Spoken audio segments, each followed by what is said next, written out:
Hi friends, E.C. Maltbia here, Senior Pastor of the True Holiness Saints Center in the beautiful city of Conway, Arkansas. And you know what time it is. It is Wednesday Word time.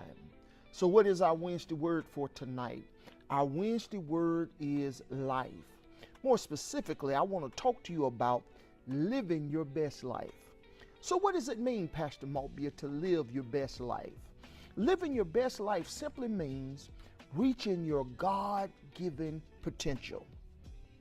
Living your best life means stepping outside of your comfort zone and being all that God wants you to be.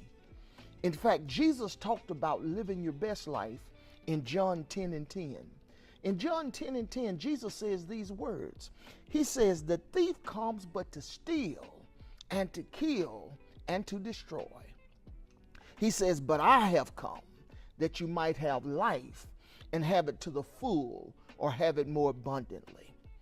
Living your best life simply means living life to the full. And so here's what I want to do tonight. I want to give you 3 steps to living your best life. 3 steps to living your best life. If you write in notes, write this down. Point number 1, you've got to know your worth. That's right. Step number 1 is knowing your worth. Here's my question to you tonight.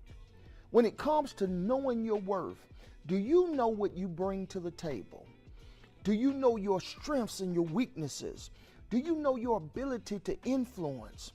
Do you know your unique skill set?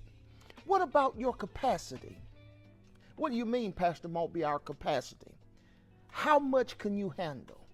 How much stress can you handle before you break? How much tension can you handle before you fall apart? Do you know your capacity? Knowing your self-worth not only means knowing your strengths and your weaknesses and your ability to influence and knowing your capacity, but it also means knowing what's unique about you, what's rare about you, what's uncommon about you. What do you bring to the table that nobody else brings? Living your best life means discovering what you bring to the table. Psalms 139:14, the psalmist said it like this: "I am fearfully and wonderfully made. Your works, God, are wonderful, and I know them full well." In other words, what the psalmist is saying, don't get it twisted. Our God doesn't make junk. And because God doesn't make junk, that means that you are the crescendo of God's creation. You've got to know your self-worth. You've got to know what you bring to the table. Social media quote for tonight. I want to encourage you to write it in the comment section, to put it on all of your social media platforms. But here it is. When you're confident in what you bring to the table, you're never afraid to eat alone. Now just let that sink in. When you're confident in what you bring to the table, you're never afraid to eat alone. In other words, when you know who you are in God, you refuse to allow people to mistreat you. When you know who you are in God, you refuse to allow people to consistently and constantly take you for granted. When you know who you are in God, you don't accept just any behavior from anybody. When you're confident about what you bring to the table, your strengths, your uniqueness, your abilities, your skill set, when you know who you are in God, you don't settle for just anything for anyone or from anyone. When you know who you are and what you bring to the table, when you know your self-worth, you set reasonable boundaries in your life. You refuse, as I often say, to allow any person in your life to make you an option while you're making them a priority. When you know who you are, you refuse to be an option, an afterthought, can take you or leave you. when you're doing all you can to make that person a priority in your life. When you know your self-worth, you set reasonable boundaries that say, you can no longer mistreat me. Living your best life means knowing your worth, knowing that God has fearfully and wonderfully made you, knowing that you are the crescendo of his creation. You've got to know your worth. But then secondly, if you want to live your best life, if you want to live it to the full, if you want to reach your full God-given potential, number two, you got to follow God's timing. That's so important. Following God's timing or God's timetable. I love what it says in Psalms 31 and 15. Psalms 31 and 15, I'm just going to read the first part of the verse. But it says, my times are in your hands. Now that's good teaching. My times, my timetable is in the hands of the Lord. Always remember, living your best life means always being willing to submit to God's timetable. Even when you don't quite understand, even when it seems like it's being delayed or slow, you've got to be willing to trust God more than you trust yourself. You've got to be willing to trust God more than you trust people.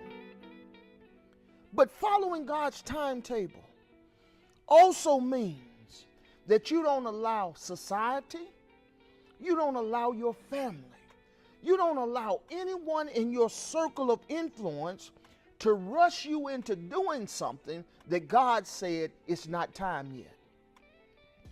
When you believe in God's timetable, when you trust him more than you trust yourself, more than you trust people, you don't let folks rush you into anything. What do you mean, Pastor Maltbia? There are some young ladies that are watching me right now that's about to make a bad decision because the people in your circle and the people in your family, they're constantly trying to rush God's timetable, and they keep pressuring you. When are you going to get married? When are you going to have kids? Don't rush God's timetable. To the gentlemen out there that feel peer pressure of achieving certain goals and hopes in life, don't let family and friends rush you into pursuing a dream prematurely. You've got to trust God's timetable. When you trust God's timetable, you no longer feel the need to make excuses or to always explain or try to justify why God hadn't done something yet in your life. When you trust God's timetable, you're not trying to please people, you're trying to focus on God. I love the way the psalmist said it in Psalms 55 and 8.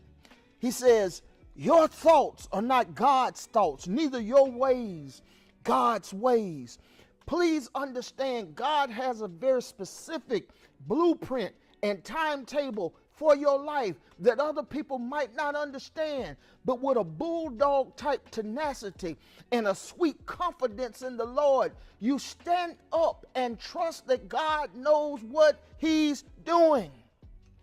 He knows what he's doing delays. He knows what he's doing detours. He knows what he's doing even in times of disappointment. You've got to understand, if God blocked it, if God stopped it, if God delayed it, it was for my good.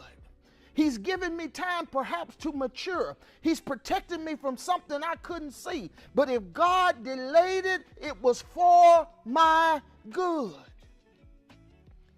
Living your best life is knowing God's timing. Living your best life is knowing your self-worth.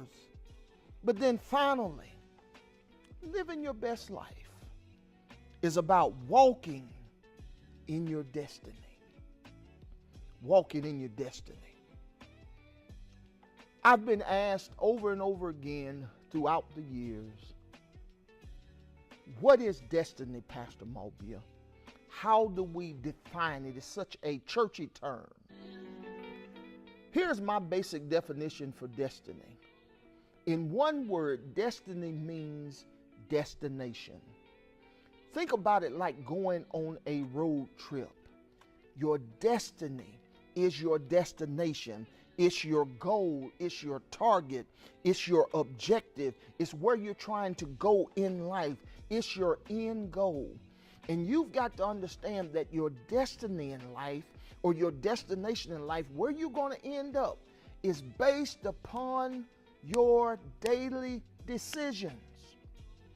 Here's what I know for sure. You're going to come up against two types of circumstances in your life. And don't you ever forget it. You're going to come up against some circumstances that you can change and control. But you're also going to come up against some circumstances that you cannot change or control. And it's how you handle the things you can control and the things you can't control that ultimately take you to your destiny.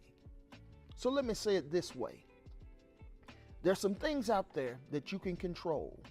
These are actions. There's some things out there that you cannot control.